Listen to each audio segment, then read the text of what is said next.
rentrée est un grand moment pour l'éducation nationale, mais également pour la région Auvergne, pour qui l'éducation est l'un de ses axes politiques prioritaires. C'est donc avec une attention redoublée que la région suit, après l'avoir préparée, le bon déroulement de cette rentrée.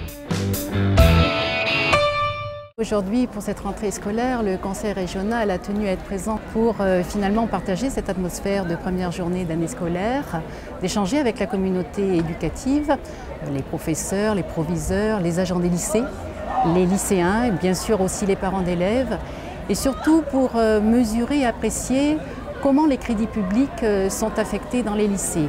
Alors quels sont ces crédits publics? Eh bien, vous savez, ils sont évalués à près de 163 millions d'euros.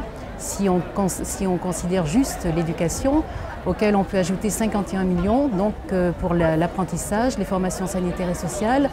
Cela représente donc un investissement pour l'éducation et la formation initiale de plus de 586 000 euros par jour. Cette année encore, une part importante de ce budget, soit 66 millions d'euros, est consacrée à de nombreux travaux de construction, d'extension et de modernisation dans 68 lycées publics auvergnats. De plus, la région Auvergne a souhaité, à travers le dispositif Lycéen Plus, aider les familles en contribuant à améliorer leur pouvoir d'achat.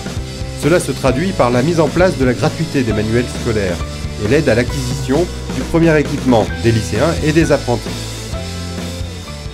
Je crois que ces crédits sont importants et ils s'inscrivent souvent dans l'objectif politique de la région qui est finalement tout simple, c'est de renforcer et défendre le service public de l'éducation nationale autour de son principe républicain qui est l'égalité des chances.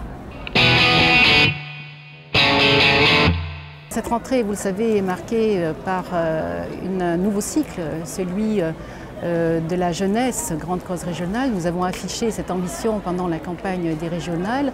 Nous allons tenir des assises à la rentrée ou à l'automne, voire en janvier-février, pour essayer d'échanger avec les lycéens, les apprentis, tous les enfants sur leurs problématiques, quelles sont leurs difficultés pour finalement avoir un droit à l'autonomie, un droit à l'avenir.